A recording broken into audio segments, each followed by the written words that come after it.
Hello my dear friends, welcome to my channel. आज हम लोग पढ़ने वाले हैं बैंक के बारे में। बैंक क्या होता है और बैंक का डेफिनेशन, बैंक के बारे में हमें पता कहाँ से चला। तो जो बैंक का डेफिनेशन है वो बैंकिंग रेगुलेशन एक्ट 1949 के सेक्शन 5B में दिया हुआ है। ठीक है, बैंक क्या हो गया है, आजकल हमारे डेली लाइफ का एक हिस्सा हो गया है। हमें पैसे निकालना है तो हम बैंक जाते हैं, हमें पैसे जमा करना है तो हम बैंक जाते हैं। ठीक है, तो आज हम जानने वाले हैं कि बैंक होता क्या है। तो बैंक एक फाइनेंशियल इंस्टीट्यूशन है जो प्रोवाइड्स करता है बैंकिंग सर्विसेज और फाइनेंशियल सर्विसेज को उनके कस्टमर्स को। ठीक है, ऐसा नहीं है कि वो हर किसी को प्रोवाइड करता है। जिसका बैंक में अकाउंट्स होता है, बैंक उसी को सर्विसेज प्रोवाइड करता है। ऐसा नहीं है कि कोई भी जाकर के बोले कि मुझे 500 रुपये जमा करना है तो मैं कर सकता हूँ।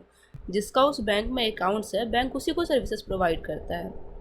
ठीक है, देन हम देखते हैं full form of bank. Bank B for borrowing, A for accepting, N for negotiation, K for keeping.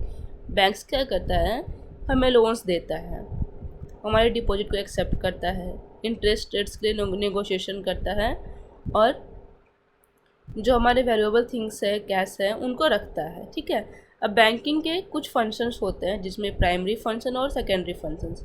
Primary function क्या होता है, डिपॉजिट एक्सेप्ट करना, लोन्स प्रोवाइड करना, और सेकेंडरी फंक्शन होता है करेंसी एक्सचेंज करना, लॉकर फैसिलिटीज़ देना, पॉलिसीज़ प्रोवाइड करना। इसके अलावा बहुत सारे हैं। तो जो बैंक का प्राइमरी फंक्शन है कि वो डिपॉजिट ही एक्सेप्ट करेगा और लोन्स प्रोवाइड करेगा, इसके बाद बाकी जो भी काम है वो करेगा। ये उनका प्राइमरी है कि उन्हें ये करना ही है, ये कंपलसरी है।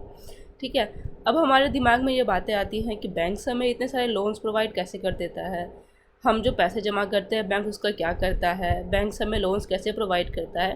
तो आज हम जानेंगे कि बैंक्स के अंदर फंक्शन कैसे वर्क करता है, बैंक कैसे वर्क करता है। ठीक है, तो जैसे हम जाते हैं बैंक्स में अपने पैसे को लेके डिपॉजिट्स देने के लिए, तो बैंक हमारे डिपॉजिट को एक्सेप्ट करता है। ठीक है, देन बैंक उसी पैसे को लोन्स और इन्वेस्टमेंट के रूप में देता है। ठीक है, जैसे मान लीजिए किसी ने 1 लाख रुपए जमा किए, तो बैंक्स क्या करता है, अगर उसने सेविंग अकाउंट में जमा किए हैं तो वो उसको इंटरेस्ट रेट 2 से 3% देता है, एफडी में 6 से 8%, आरडी में 3 से 8%।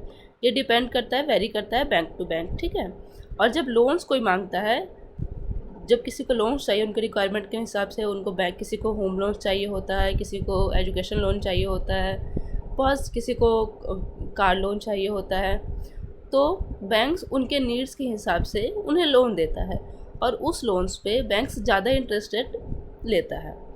10 to 20% में भी ज़्यादा भी हो सकता है, वो बैंक्स टू बैंक वेरी करता है। तो ये जो इंटरेस्ट का गैप्स है उससे बैंक्स को अर्निंग होती है। ठीक है, इसके अलावा बैंक्स को क्या होता है, कोई भी लोन देने के पहले उनको अपने पास सीआरआर और एसएलआर मेंटेन करना पड़ता है। ठीक है, सीआरआर क्या होता है, कैश रिजर्व रेशियो।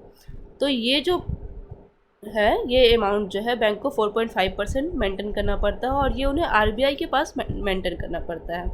और एसएलआर क्या होता है, स्टैट्यूटरी लिक्विडिटी रेशियो, जो बैंक को खुद के पास 18% रखना पड़ता है। वो कैश के फॉर्म में, किसी सिक्योरिटी के फॉर्म में, या फिर वो गोल्ड के फॉर्म में भी रख सकते हैं। ठीक है, अब बैंक्स को मान लीजिए कभी किसी पैसे की ज़रूरत पड़ी, तो क्या होता है, बैंक्स जाता है आरबीआई के पास, आरबीआई उन्हें लोन्स प्रोवाइड करता है। ठीक है, उनके भी इंटरेस्ट रेट अलग अलग होते हैं, तो वो हम आगे पढ़ेंगे। अगर आपको इसमें कुछ भी डाउट्स हो तो आप मुझे कमेंट्स करके पूछ सकते हैं। Thank you.